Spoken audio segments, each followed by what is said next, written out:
papalabasin ng Kayo administrasyon guys, na ako ay isang terorista grabe sa guys, loob at 3 labas years ng Pilipinas. BBM Para legacy. maililing ako kasama ang katotohanan kahit saan man ako Nakabalay. pupunta. Sinabi na agad sa akin Speaker Romualdez na kailangan ko makapag-deliver Tapos ng ang 2 billion pesos kada buwan para Ubus sa na lahat pag-deliver ng pera ng sa mali-maletang pera patungo sa bahay ng Speaker. Ang sinabi mismo ni Panginoon, Speaker Martin Lord, sa akin guys. na hati sila ni Pangulong Marcos sa God pera save the Philippines. para gamitin bilang bagsakan at impakan ng pera mula sa mga SOP, collection at deliveries na para sa Pangulo. Huwag mo Walang ako awa pigilan sa mga mga insertions ko. Pilipino. Huwag ka nang makialam sa budget. Pinoy Ang gusto Diyos niya na ng lang 50 billion ang pesos na insertion. hirap. Ngunit ang sagot ng Pangulo, Presidente natin. humingi ka ng bago or dagdag na Hindi insertions. natin siya Magandang araw po sa inyo pilit lahat. na umalis. Bago po ipagpatuloy May 3 ang years aking pa paliwanag, natira. nais ko munang Kahit magpasalamat sa inyo. anong Maraming salamat gagawin sa inyong natin, bukas na anong isipan, sa inyong people's pasensya power, wala at sa namang pagpapanggap parang ninyo gusto. sa mga impormasyong Hindi, aking bumaba. binabahagi. Alam kong hindi madali ang mga paksa Panginoon nito, na mabibigat at nabahala mahirap sa tanggapin. Hindi po ako makauwi Iyan ang dahil naman malaki sa ang kanya. banta sa buhay ko. Ngayon naman, ay meron kaming Ito ang natanggap na presidente, balita. guys. Papalabasin ng administrasyon na ako ay isang terorista sa loob at labas ng Ngayon Pilipinas. maraming sakuna. Para mailibing ako Maraming kasama wala ang ng katotohanan kahit saan man ako Sa baha. pupunta. Pero mahalagang malaman ng Iba na taong bayan ang katotohanan. Muli, Ang iba na sa ano puso sa ako baha. nagpapasalamat sa inyong Yung iba na ano Una sa po sa baha. lahat, sinasabi ng ICI at Henry Alcantara na 21 billion pesos daw ang napunta sa akin. Hindi po totoo yun. Wala akong tanggap na ganyang halaga na totoo mula 2022 hanggang 2025 ang ang pera na dumaan sa akin para ibigay kay Pangulong Bongbong Marcos at kay dating Speaker Martin Romualdez ay umabot sa 56 billion pesos at iwalay pa dyan ang 100 billion pesos insertion ng Pangulo sa 2025 budget. Pati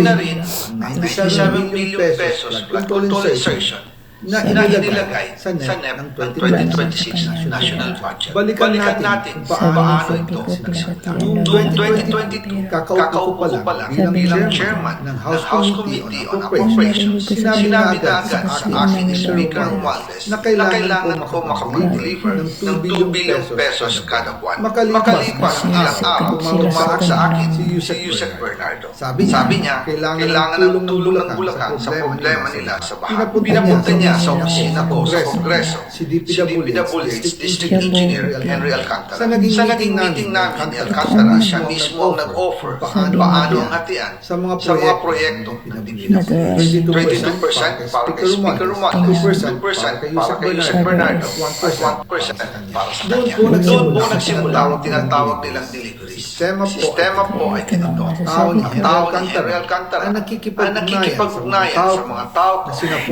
Paul Estrada at Martin Sila ang tumatanggap na pera mula sa mga tao ni Alcantara. Minsan sa bahay ko sa Valle Verde, minsan naman sa BGC parking. Pagkatapos nilang makuha ang pera, sila Mark at Paul naman ang nag-aayos o nakikipag-coordinate tatauhan ni Speaker Martin Romualdez na si Jocelyn Serena para sa pagdi-deliver ng mali-maletang pera patungo sa bahay ni Speaker na Forbes Park sa McKinley Drive at nang lumipat siya sa number 14 Nara Street, South Forbes Park. Gusto ko pong linawin, hindi ako nakikialam sa mismong proseso ng paghati.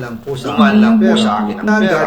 Agad dinideliver kay Speaker Romualdez. Ako lang po ang nagko-confirm kay Speaker pag nadala ang pera sa bahay niya. At lahat ng ito mula sa unang utos noong 2022 hanggang sa huling delivery noong 2025. Umabot sa mahigit 55 billion pesos plus na ihatid sa bahay ni dating Speaker Martin Romualdez.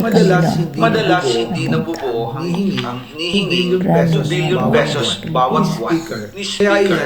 Kaya yan ang final total.